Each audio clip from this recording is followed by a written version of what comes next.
तो दोस्तों दो ऐसे फ़ोन्स जिन्हें कि आज मैं लेकर आ गया हूं जिनकी कीमत में आपको एक अच्छा खासा अंतर देखने को मिलेगा, लेकिन इनके फीचर्स में कितना अंतर है ये आपको मैं बताने वाला हूं इस वीडियो के अंदर। मैं यहां पर बात कर रहा हूं Realme के हाल ही में लॉन्च हुए फ़ोन Realme C55 के बारे में और Vivo के Y100 के बारे में।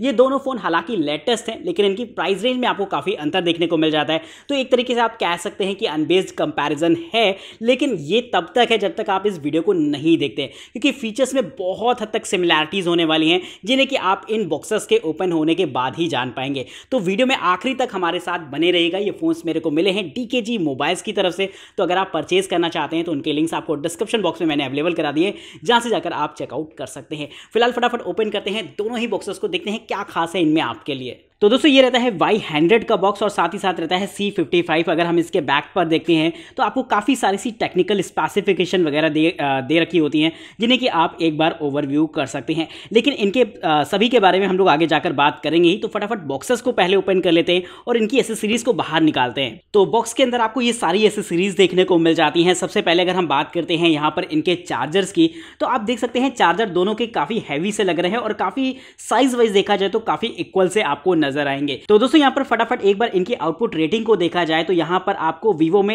11 volt 4 ampere maximum output rating दे रखी होती है, यानी कि 44 वाट का फ्लैश चार्जर हो जाता है। और साथ ही अगर हम यहां पर बात करते हैं इस Realme की, तो यहां पर आपको 11 वोल्ट 3 एम्पियर मैक्सिमम की आउटपुट रेटिंग दे रखी होती है, जिससे कि ये आपका सुपर वोक चार्जर हो जाता है 33 वाट का।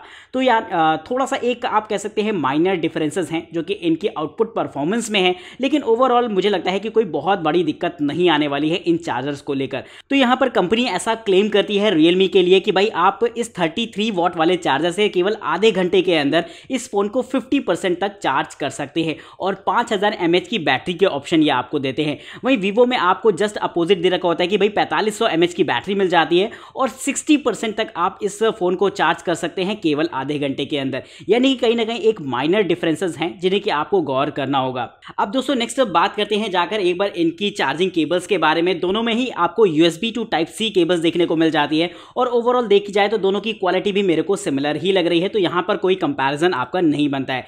दोनों में ही आपको यहां पर केस कवर देखने को मिल जाते हैं और अप्रॉक्स क्वालिटी वाइज देखा जाए तो दोनों के ही केस कवर आपके एक जैसे ही नजर आएंगे, यानी कि कोई बहुत बड़े डिफरेंसेस यहां पर भी आपको नहीं दे रखे होते हैं। और नीचे आपको दोनों में ही पेपर वर्क दे रखा होगा जो कि किसी खास काम का होता नहीं है। और यहां पर Vivo में आपको एक छोटी सी सिम इजेक्टर पिन देखने को मिल रही होगी जो कि आपकी Realme में भी मिलती है, जो कि मैंने बॉक्स से बाहर नहीं निकाली है। लेकिन यहां पर अगर आप देखेंगे तो ओवरऑल एकदम आपको कंप्लीट फास्ट चार्जिंग सेटअप दे रखा होता है। अब इन फोन्स को एक बार सेटअप करा लेते हैं, इसके बाद बात करते हैं इन फोन्स के बारे में डिटेल से। तो दोस्तों यहां पर दोनों ही फोन्स हमारे सेटअप हो गए हैं। फटाफट इनकी कुछ स्पेसिफिकेशंस के बारे में आपको बता देते हैं जो जिनकी शुरुआत होती है इनकी डिस्प्ले के साथ। दोस्तों Realme आपको देता है 6.72 इंचेस का आपको IPS LCD पैनल जो कि 90 हर्ट्ज के रिफ्रेश रेट के साथ आता है।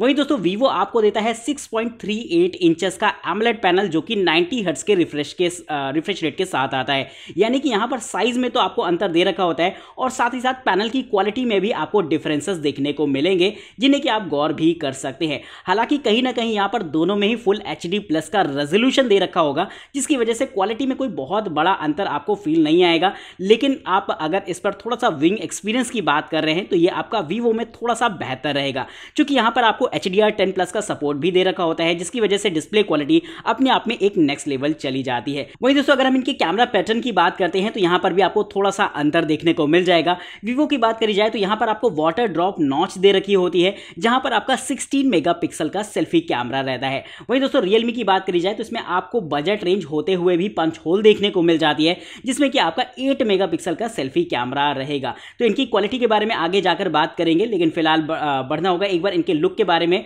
और देखते हैं। तो ऊपर की तरफ आपको दोनों में ही छोटे छोटे स्पीकर्स देखने को मिल जाते हैं। साइड में अगर आप देखेंगे तो दोनों में ही पावर बटन्स देखने को मिल जाती हैं और वॉल्यूम कीज रहती हैं। लेकिन यहां पर Realme में आपको साइड माउंटेड फिंगरप्रिंट स्कैनर के दर्शन हो जाएंगे, जो कि यहां पर आपका Vivo में डिस्प्ले पर रहता है। वहीं दूसरी तरफ अगर आप देखेंगे तो यहां पर आपको Vivo में एकदम नीट एंड क्लीन इसका साइड दे रखा होगा, लेकिन यहां पर Realme Realme में आपको सिम स्लॉट देखने को मिल जाता है, जो कि आपका डेडिकेटेड सिम स्लॉट रहेगा। अपर सेक्शन को अगर देखा जाए तो यहां पर आपको यही सिम स्लॉट Vivo में ऊपर की तरफ देखने को मिल जाता है, जहां पर आपको हाइब्रिड सिम स्लॉट के दर्शन होते हैं। वहीं आपको एक छोटा सा सेकेंडरी माइक भी देखने को मिल जाता है Vivo में, जो कि आपका नॉइस कैंसिलेशन के लिए है। नीचे की तरफ वही जानी पहचानी सी चीजें हैं, जहां पर एक छोटा सा mic, audio jack, type C ports और स्पीकर्स दे रखे हैं। अच्छी बात यह है कि दोनों में ही आपको ऑडियो जैक देखने को मिल गए हैं। ये कहीं ना कहीं मेरे को थोड़ा सा अच्छा लगा है। फ्रेम देखा जाए तो दोनों का ही प्लास्टिक का फ्रेम रहता है, और अगर आप देखेंगे तो जो इनका पैटर्न है फ्रेम का, वो भी काफी हद तक आपको एक जैसा ही नजर आएगा। काफी ग्रिफी प्लेटफॉर्म रहता है इनका, जिससे कि जब आप इन्हें पकड़ेंगे तो आपको काफी अच्छा लगेगा। अगर हम इनके एक बार इनके बैक पैनल को देखते हैं तो काफी हद तक आप देख सकते हैं इनका डिजाइन, जो कैमरा डिजाइन है, वो एक जैसा ही आपको नजर आ रहा होगा। लेकिन इनके बैक पैनल में आपको अच्छे खासे अंतर देखने को मिल जाएंगे जब आप इसे देखेंगे। यहां पर कलर ऑप्शंस आपको काफी सारे मिल जाते हैं दोनों ही फोन्स में, और Vivo का अगर आप देखेंगे तो यहां पर आपको कलर चेंजिंग पैनल देखने को मिल जाता है। Realme में ऐसा कोई ऑप्शन है नहीं, और मुझे ऐसा लगता है कि कोई बहुत बड़ा ये एक ऐसा फीचर नहीं है जो कि बहुत ज्यादा डिमांडिंग हो। अब एक बार इसे कैमरा को देख लेते हैं। तो कैमरा में यहां पर आपको Realme ऑफर करता है 64+2 मेगापिक्सल के डुअल कैमरास, जिससे कि आप 1080 पिक्सल की वीडियो 60 FPS पर रिकॉर्ड कर पाएंगे। वहीं Vivo आपको ट्रिपल कैमरास के ऑप्शन देता है, जिसमें कि आपका 64+2+2 मेगापिक्सल के कैमरास रहते हैं, जिससे कि आप 4K वीडियो और 1080 पिक्सल की वीडियो 30 FPS पर रिकॉर्ड कर सकेंगे। वहीं दोस्तों अगर आप देखेंगे तो जायरो OIS का सपोर्ट भी आपको Vivo में देखने को मिल जाता है, जिससे कि आप इससे प्रोफेशनल ग्रेड की वीडियो रिकॉर्डिंग भी कर सकते हैं। तो ये एक अच्छा ऑप्शन आपको इस कैमरास में देखने को मिल गया है, जो कि यहाँ पर थोड़ा सा मायने भी रखेगा।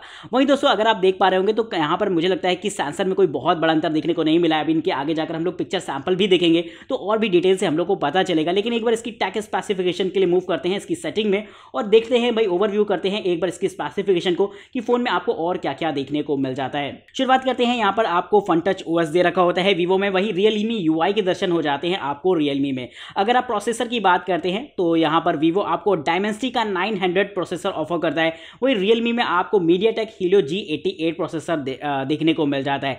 नैनो रिव्यू वेबसाइट के हिसाब से अगर हम इस Realme यानी कि G88 प्रोसेसर की बात करते हैं तो इसकी आउट ऑफ 100 रेटिंग होती है 31 की, और एक C ग्रेड प्रोसेसर इसे मार्क किया गया है। वहीं अगर हम Dimensity 900 की बात करें तो आउट ऑफ 100 51 की रैंकिंग इसमें आपको देखने को मिली है, और एक C ग्रेड प्रोसेसर इसे मार्क किया गया है।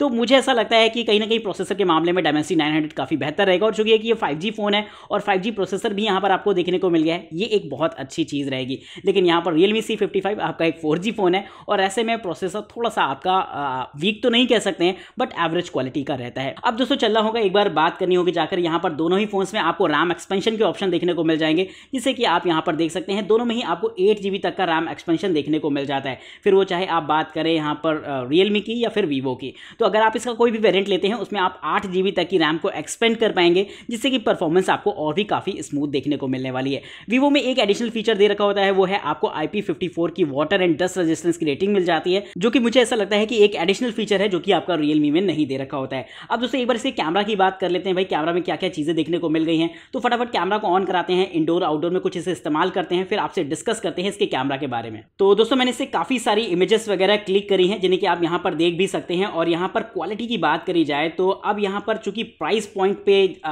जो मैं बात कर रहा था उसकी भी मैं यहाँ पर बात करना चाहूंगा। चाहे अगर आप देखेंगे Realme को, तो मुझे ऐसा लगता है काफी हद तक ये Vivo Y100 को कॉम्पिटिट कर रहा है कैमरा के मामले में।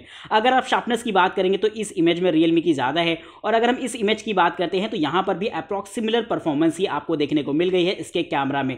तो ये एक चीज मेरे को लगी है कि कहीं ना कहीं प्राइस में आपको काफी अच्छा अंतर दे रखा होता है। इसके बावजूद भी अगर आप Realme को देखेंगे तो ये पूरी तरीके से कॉम्पिटिट करता है यहाँ पर Vivo Y100 को। और इमेजेस की बात करते हैं, यहाँ पर आप भी इस इमेज को जो आप देख रहे हैं वो यहाँ पर आपकी नॉर्मल सेंसर द्वारा ली गई है, यानी कि किसी भी 64 मेगापिक्सल के सेंसर को अप्लाई नहीं किया है। और अभी आप इसकी जूमिंग क्वालिटी को देख सकते हैं, काफी ठीक ठाक देखने को मिल जाती है। Realme काफी डेप्थ में जाकर यहाँ पर इमेज को कैप्चर करता है, जो कि एक बहुत अच्छी बात है। लेकिन यहाँ पर खेल तो तब शुरू होता है जब मैं यहाँ पर 64 मेगापिक्सल पर स्विच कर देता हूँ, और अब आप देख सकते हैं कि काफी ज्यादा डिटेल में दोनों ही कैमरा चले जाते हैं, और आप देख सकते हैं इन दोनों की ही क्वालिटीज को कि कैसी रहती हैं। हालांकि जूमिंग क्वालिटी के मामले में मुझे ऐसा लगता है भले ही यहाँ पर पिक्सल फटने लगते हैं Realme के, लेकिन ये आपको ऑप्शन देता है जूम कराने के। लेकिन यहाँ पर आप Vivo में देख सकते हैं कि ओवरऑल परफॉर्मेंस काफी ठीक ठाक लग रही है, और लगभग एक जैसी ही मैं तो कहूंगा कि लग रही है। कमेंट करके आप मेरे को बताइएगा कि आपको क्या लगता है भाई, क्या इनके कैमराज में कुछ बहुत डिफरेंसेस हैं या नहीं है। अब एक चीज अगर आप देख रहे होंगे तो इस दीवार के कलर को देखेंगे तो यहाँ पर आपको कुछ अंतर देखने को मिल सकते हैं, लेकिन ये अंतर आपके डिस्प्ले पैनल की वजह से है, इस बात को भी आपको गौर करना होगा। अब यहाँ पर अगर आप देख पा रहे होंगे इस वाली फोटो को जो कि इसके सेल्फी कैमरा से ली गई है, यहाँ पर सेंसर में थोड़ा सा अंतर है, लेकिन अब आप यहाँ पर साफ साफ देख सकते हैं कि रियलमी में 8 मेगापिक्सल होने के बावजूद भी कैमरा परफॉर्मेंस कैसी है। वहीं यहाँ पर आप वीवो के साथ इसकी तुलना भी करा सकते हैं कि आपको किसकी परफॉर्मेंस ज़्यादा अच्छी लगी। लगभग एक ही टाइम पर दोनों ही फोटोज़ क्लिक करी गई हैं और इसके बावजूद भी मुझे ऐसा लगता है रियलमी की शार्पनेस या फिर कलर्स काफ़ी बेहतर रहते हैं यहाँ पर वीवो की तुलना में। बाकी आप भी मेरे को कमेंट करके बताइएगा कि आपको किसकी परफॉर्मेंस ज़्यादा अच्छी लगी है। मेरे को कहीं ना कहीं दोनों ही कैमरास एक जैसे लगे हैं परफॉर्मेंस के मामले में, बट कलर्स की बात करी जाए तो मुझे ऐसा लगता है कि वीवो के थोड़े से ओरिजिनल रहते हैं और यहाँ पर इनहेंस कलर देखने को मिल जाते हैं आपको रियलमी में। अब दोस्तों यहाँ पर अभी आप कुछ और भी पिक्चर सैंपल वगैरह देख रहे होंगे, कमेंट करके बताइएगा कि ओवरऑल आपको इनकी कैमरास कैसे लगे हैं। फिंगरप्रिंट स्कैनर की बात करते हैं तो यहाँ पर थोड़ा सा अनबेस्ड हो जाता है, यहाँ पर आपका डिस्प्ले पर रहता है और यहाँ पर आपका साइड में रहता है, और जैसे ही हम लगाते हैं देखते हैं कि भाई यहाँ पर लगभग दोनों साथ में ओपन हुए हैं। फिर से इस चीज़ को करके देखते हैं और जैसे ही आप लगाते हैं लगभग दोनों ही साथ में ओपन हो रहे हैं, कोई दिक्कत वाली बात नहीं है। और एक फाइनल ट्राई करने के बाद देखते हैं कि भाई लगभग दोनों साथ में ओपन हो रहे हैं, कोई डिले आपको दोनों में ही देखने को खास मिला नहीं है। अब बात अगर हम इनके फेस लॉक की करते हैं तो जैसे आप इन्हें ऑन कराकर अपने सामने लाएंगे तो यहाँ पर वीवो की परफॉर्मेंस थोड़ी सी तेज़ लगी है। एक बार फिर से इस चीज़ को ट्राई करते हैं तो वीवो थोड़ा सा तेज़ी के साथ ओपन हो रहा है, और एक बार फाइनल ट्राई करते हैं तो आपकी बार रियलमी थोड़ा सा तेज़ी से ओपन हुआ है, यानी कि यहाँ पर भी कोई अंतर आपको नहीं दे रखा है, दोनों लगभग साथ ही साथ ओपन हो रहे हैं। अब दोस्तों चलते हैं एक बार फाइनल रिव्यू की तरफ और देखते हैं कि इन दोनों में से कौन सा फ़ोन मुझे ज़्यादा पसंद आया है। तो दोस्तों फाइनल रिव्यू के अंदर हम आपसे बात करेंगे कुछ ऐसे फीचर्स के बारे में इन दोनों ही फ़ोन्स के जिनकी वजह से ये फ़ोन्स मेरे को ज़्यादा इंटरेस्टिंग लगे, और साथ ही साथ मैं आपको ये भी गाइड करता हुआ चलूँगा कि अगर आपकी ज़रूरत ये है तो आप इस स्मार्टफोन की तरफ जा सकते हैं। तो अभी आप एक एक पॉइंट्स को ध्यान से देखिएगा। सबसे पहले शुरुआत करते हैं इनके प्राइस से। जनरली मैं प्राइस की बात करता नहीं हूँ, चूँकि प्राइस मतलब दिन के हिसाब से ऊपर नीचे होते रहते हैं, जिनकी अगर आप अपडेटेड डिटेल्स चाहते हैं आप प्राइस के बारे में तो डिस्क्रिप्शन बॉक्स में मैंने अवेलेबल करा दी है। लेकिन यहाँ पर प्राइस में चूँकि इतना ज़्यादा अंतर है तो मुझे एक बात तो कंफर्म है कि इन दोनों के प्राइस कभी भी सिमिलर नहीं होने वाले हैं, यानी कि आपको अच्छा खासा लगभग 10 से 12 हज़ार रुपए के अंतर देखने को मिल जाएगा अलग अलग वेरिएंट्स पर। लेकिन एक पॉइंट मैं आपको थोड़ा सा यहाँ पर बताना चाहूँगा कि प्राइस में इतना अंतर होने के बावजूद भी फीचर्स में क्या अंतर मेरे को लगा है और क्या नहीं लगा है ये आप जानिएगा। डिस्प्ले की बात करी जाए तो डिस्प्ले में कोई बहुत बड़ा अंतर देखने को नहीं मिला है। साइज वाइज देखा जाए तो आपका वीवो थोड़ा सा छोटा ही बैठता है, लेकिन कहीं ना कहीं यहाँ पर AMOLED पैनल देखने को मिल जाता है, जिसकी वजह से मैं प्रेफरेंस दूंगा कि भाई आप वीवो पर चले जाओ। लेकिन अगर आपका कोई बहुत ज़्यादा यूज़ नहीं है, आप मूवीज़ वगैरह या फिर गेम्स वगैरह नहीं खेलते हो तो आपके लिए रियलमी भी बहुत बुरा नहीं है, क्योंकि IPS पैनल भी आपको काफ़ी बेहतरीन परफॉर्मेंस देगा और साथ ही साथ आपको 90 हर्ट्ज़ का रिफ्रेश रेट तो दोनों में ही देखने को मिल गया है। तो ये पॉइंट यहाँ पर पूरी तरीके से खत्म हो जाता है कि क्वालिटी में कोई कॉम्प्रोमाइज़ किया गया है। हालांकि डिस्प्ले टाइप में अंतर जरूर है, और अगर हम अच्छे की बात करें तो वीवो की अच्छी है, लेकिन अगर आपको काम चलाना है तो फिर ये भी आपके लिए बुरा नहीं है। प्रोसेसर की बात करी जाए तो नो डाउट आपके लिए वीवो काफ़ी बेहतर रहेगा, लेकिन अगर आप बहुत ज़्यादा गेमिंग वगैरह नहीं करते तो ये भी फ़ोन आपके लिए काफ़ी बेहतर रहेगा। और एक अंतर मैं आपसे और डिस्कस करना चाहूँगा, वो है यहाँ पर 5G का होना या ना होना। यहाँ पर वीवो आपको 5G के ऑप्शंस देता है, लेकिन यहाँ पर रियलमी में आपको 5G के ऑप्शंस नहीं मिले। यानी कि अगर आप 4G फ़ोन में जाना चाहते हैं तो ये उठाइए, अगर आप 5G फ़ोन में जाना चाहते हैं तो ये उठाइए। लेकिन अगर आप बार बार फ़ोन चेंज करते रहते हैं, आपको मतलब कोई ऐसा नहीं कि साल भर या 1.5 साल 2 साल फ़ोन चलाना है, तो आप रियलमी में चले जाइए। लेकिन अगर आप एक लॉन्ग टर्म यूज़र हैं, आप 3-4 साल में एक ही बार फ़ोन बदलते हैं, तो मैं आपको सजेस्ट करूँगा कि आप 5G में जाओ, क्योंकि आगे आने वाली जो टेक्नोलॉजी है वो 5G की होने वाली है। तो प्रेफरेंस के मामले में मैं यहाँ पर इसे थोड़ी सी प्रेफरेंस देने वाला हूँ।